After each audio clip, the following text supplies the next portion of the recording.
Good morning students. हम chapter कर रहे थे द मेडिवियल पीरियड। इसमें हमने पढ़ा सोसाइटी, रिलीजन, ट्रेड में किस प्रकार चेंजेस आए और किस प्रकार ये डेवलप हुए।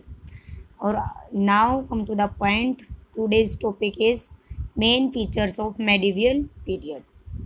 Between AD 700 to 1750, many foreign powers such as Mahmud of Ghazni, Mahmud Ghori or Turks and the Mughals were attracted to India because of its wealth. It was the Turks who founded the Delhi Sultanate. जो medieval period के दौरान क्या है, अनेक foreign से लोग आए थे, जैसे महमूद गोरी आया, महमूद गजनी आया, तुर्क आए, मुग़ल आए। वो क्यों आए भारत में? क्या आने का कारण था उनका कि भारत एक समृद्ध देश था। भारत को पहले सोने की चिड़िया कहा जाता था और उनका कारण था भारत को लूटना। इसलिए वो अट्रैक्ट हो गए इंडिया की तरफ और इंडिया में आए इस पीरियड के दौरान। और जो दिल्ली सल्तनत की जो स्थापना की थी वो तुर्क्स ने की थी। ठीक है, जो तुर्क से आए थे जो लोग। This was the period of new technology like the fire arms, Persian wheel for irrigation and spinning wheel for weaving. इसमें न्यू टेक्नोलॉजी लेकर आए लोग। जो आए थे वो अपने साथ साथ अपना कल्चर भी लेके आए हैं, लैंग्वेज भी लेके आए हैं, तो टेक्नोलॉजी भी लेके आए हैं। वो इरिगेशन के लिए फायर आर्म्स लेके आए और पर्शियन व्हील लेके आए, और कपड़े सिलने के लिए स्पिनिंग व्हील लेके आए। Many language spoken in India today like Hindi and Urdu developed during this country. इस कंट्री में कौन कौन सी लैंग्वेज डेवलप हुई? हिंदी और उर्दू लैंग्वेज डेवलप हुई। Many social custom, beliefs and traditions in India today have their origin in the medieval period. और अनेक तरह के लोगों के कस्टम्स हैं, सोशल कस्टम है, बिलीव्स हैं, ट्रेडिशन है, जो आज के टाइम में भी हम देखते हैं इंडिया में, वो भी मेडिवियल पीरियड की ही ओरिजिन है। Intermingling the people from different parts of the world brought new ideas and ways of life. तब लोग अलग अलग देशों से आए हैं भारत में, तो अपने साथ साथ नई न्यू आइडियाज़ और नए जीवन जीने के तरीके भी लेके आए हैं। They brought with the new food items and drink. वो फूड आइटम भी साथ लेके आए हैं और ड्रिंक भी, जैसे potatoes, corn, chilli, coffee, tea etcetera. The parathas, kebab, biryani and Mughlai dishes come to India from Central Asia. ये कहाँ से आई हैं? सेंट्रल एशिया से आई हैं। मीन्स फीचर्स क्या हैं कि मेडिवियल पीरियड के दौरान बाहर विदेशों से लोग आए हैं, वो अपने साथ टेक्नोलॉजी लेके आए, नई लैंग्वेज लेके आए, उनके फूड हैं, उनके कस्टम्स हैं, उनके बारे में हमने जाना। Do you know the potato is not native to India? It is believed that potato was brought to India from Peru during 17th century by the Portuguese. जो पोटैटो है वो हमारी इंडिया की पैदाइश नहीं है। वो कहाँ से आई हैं? फॉरेन कंट्री से आई हैं, पेरू देश से आई हैं 17th सेंचुरी में। It was first cultivated in Surat on the west coast. From there it spread to other areas like Goa under Portuguese influence. और सबसे पहले जो इसकी कल्टिवेट किया गया वो सूरत में किया गया, वेस्ट कोस्ट पर। ठीक है, और उसके बाद में अनेक एरियाज़ में किया गया, जैसे गोवा में किया गया, जिन पर किसका प्रभाव देखा गया? पोर्टुगीज़ का प्रभाव देखा गया, मीन्स पुर्तगाली प्रभाव देखा गया। T was the first introduce into India by the British. It was not until the 1920 that tea grew so popular in India. However, the rural area it became popular only in 1950. तो अपने साथ इतनी सारी चीज़ें लेके आई हैं। ऐसे British लोग अपने साथ क्या है? चाय लेके आए। पहले लोगों को चाय के बारे में नॉलेज नहीं था, अभी जो ब्रिटिश आए वो चाय लेके आए हैं। अब आप देख लो, दैनिक जीवन में हमारी सुबह ही नहीं होती है चाय के बिना। ठीक है, तो चाय भी पॉपुलर हुई है। नेक्स्ट है source of medieval period. For reconstructing the history of medieval period, historian have gathered their information from various source. कि हिस्ट्री को रिकन्स्ट्रक्शन करने के लिए हमें एविडेंस मिले हैं। ठीक है, कि क्या ऐसा रहा है, वो हमें एविडेंस मिले हैं। वो कौन कौन से एविडेंस मिले हैं? फर्स्टली है हमारा इंस्क्रिप्शंस और epic graphic evidence. Epic graphic evidence वो होते हैं जो स्टडी ऑफ इंस्क्रिप्शंस है। इंस्क्रिप्शन की स्टडी को बोलते हैं एपिक ग्राफिक। इंस्क्रिप्शंस क्या होते हैं? जो स्टोन्स पे, पत्थर पे खुदाई करके लिखा गया है, और इनकी स्टडी करना है एपिक ग्राफिक। इंस्क्रिप्शंस और writings engraved on hard surface like stone, pillars, rock or on metal like coins or copper plates give us glimpse of the history of the period।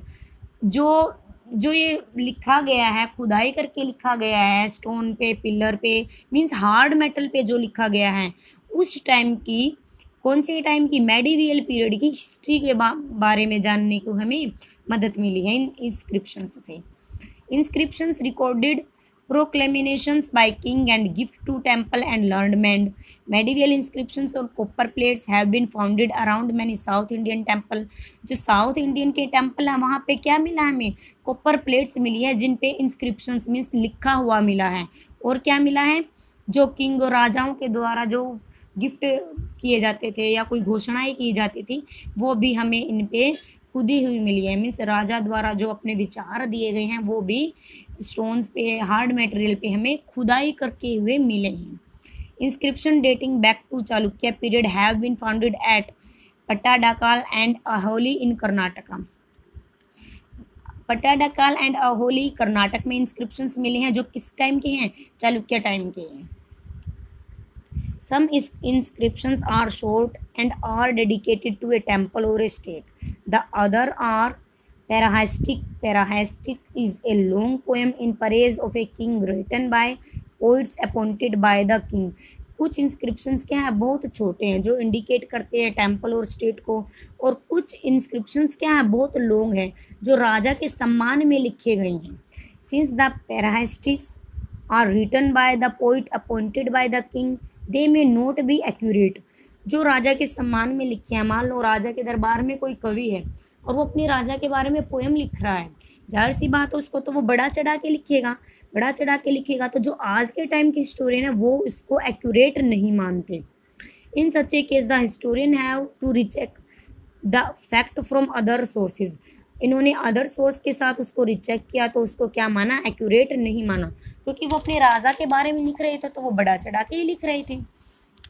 More about a primary source give us the first hand information about the historical event और people in the past such as original document, excerpts, diaries, manuscript, autobiography, poetry, drama, coins, poetry building etcetera. Historian use a primary source to reconstruct history. जो primary source हैं, primary source क्या हैं, primary source हैं जो हमें एकदम से मिले हैं, मीन्स जो के तो जिनका हमने चेंज नहीं किया है, ठीक है, वो फर्स्ट हैंड इंफॉर्मेशन है, उनको मॉडिफाई नहीं किया गया, उनको चेंज नहीं किया गया। उनमें क्या क्या शामिल है, जो ओरिजिनल डॉक्यूमेंट्स है एकदम, जैसे डायरीज है, मैन्यूस्क्रिप्ट्स है, ऑटोबायोग्राफी है, ठीक है। और सेकेंडरी इंफॉर्मेशन, सेकेंडरी सोर्स क्या है, जो प्राइमरी सोर्स का हमने जिनको चेंज कर दिया है, इनको जैसे हमने पहले इंस्क्रिप्शंस किए जाते थे, खुदाई की करके लिखा जाता था, इनको हमने क्या कर दिया, टेक्स्ट बुक में उतार लिया, मैगजीन में उतार लिया, ठीक है, वो है सेकेंडरी सोर्स। सेकेंड है कोइंस और न्यूमिस्मैटिक एविडेंस। न्यूमिस्मैटिक एविडेंस वो हैं, न्यूमिस्मैटिक वो हैं जो कोइंस की स्टडी करता है, कोइंस की स्टडी करने वाले को न्यूमिस्मैटिक बोलते हैं। Coins give us the names of king and queens who issued those coins. They help the historian to verify the dates about the rule of the king. Coins पे क्या है, राजा का और रानी का नाम लिखा जाता था और वो हेल्पफुल करते थे उनके बारे में जानने के लिए कि उनका शासनकाल है जो वो किस टाइम से किस टाइम तक रहा है। The coins of a particular kingdom found in other place help us to know extent of kingdom और indicate that the kingdom had trade relation with the place. मान लो अब इंडिया का जो राजा है, मीन्स जो हरियाणा पंजाब का राजा रहा है, अगर यहाँ के कोइंस, इस राजा के कोइंस मुंबई में जाके मिले हैं तो इससे ये अनुमान हो जाता था कि हरियाणा और पंजाब के राजा का प्रभाव मुंबई के एरिया में भी देखा जा सकता है, उनका व्यापार वहाँ तक फैला हुआ है। They also indicate the economic condition of the kingdom, presence of gold coins in A kingdom indicate prosperity. और ये कोइंस क्या है, ये प्रोस्पेरिटी को भी दिखाते थे। अगर उस टाइम के राजा के कोइंस गोल्ड के हैं तो वो क्या है, रिच है, अगर कॉपर के हैं, सिल्वर के हैं तो वो कम रिच है, ठीक है। Archaeological source like arms and weapons also give us information of the ruler of the past। जो आर्कियोलॉजिकल सोर्स हैं जैसे आर्म्स और वेपन्स हैं वो उस टाइम के राजा की इंफॉर्मेशन को बताते हैं। Do you know emperor Shahjahan issued a 100 mohur coin containing nearly 12 kg of pure gold, and it is considered as the largest and most impressive coin of the world. हम अब इस बात से अनुमान लगा सकते हैं कि जो शाहजहाँ हैं उसकी 100 मोहर 12 केजी के इक्वल थी और जो प्योर गोल्ड की थी।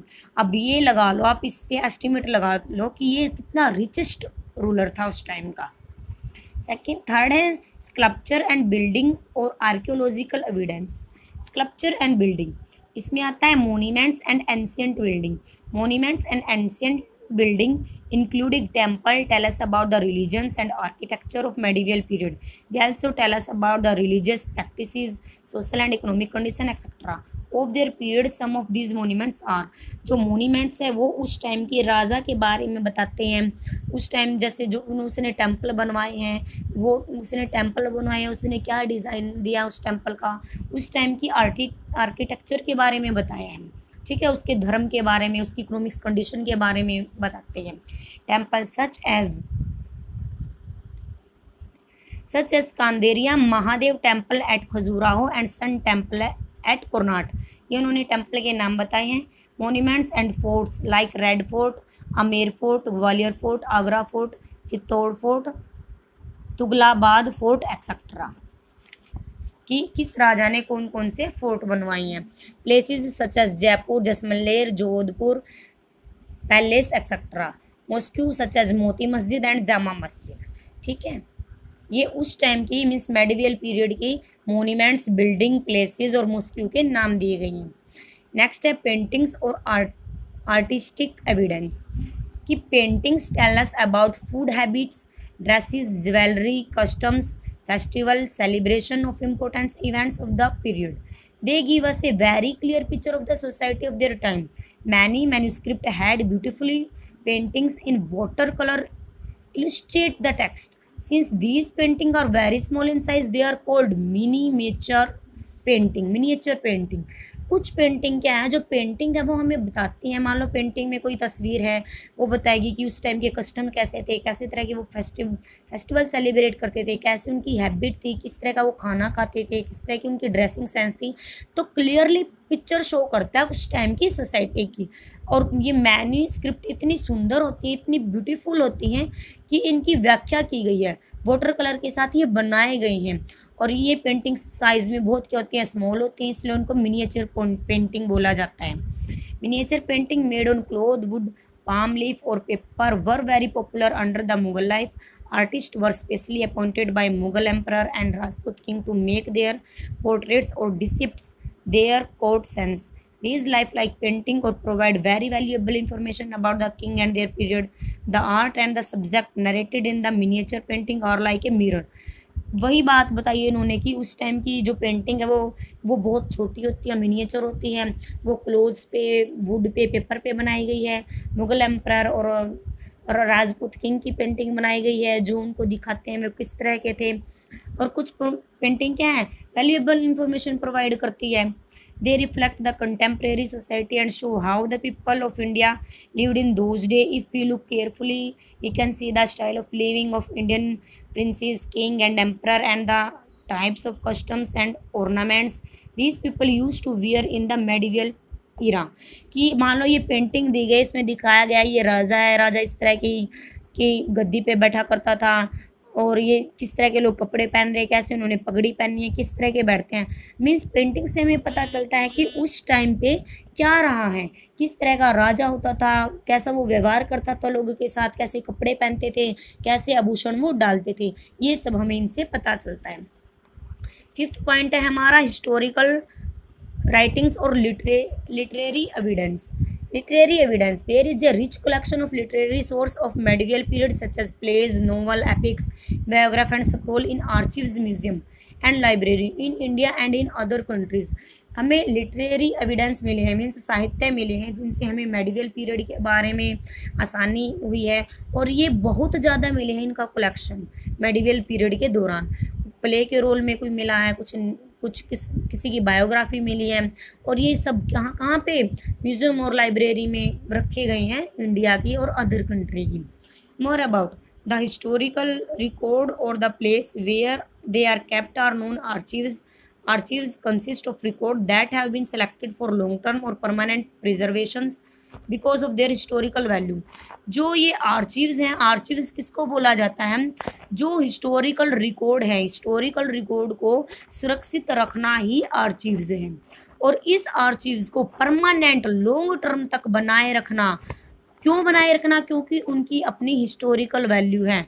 और जो व्यक्ति इन आर्चिव्स में काम करता है उसको आर्चिविस्ट बोलते हैं, और जो हिस्टोरिकल रिकॉर्ड की स्टडी करता है उसको आर्चिवियल साइंस बोला जाता है। ठीक है, इज दैट क्लियर? ओके।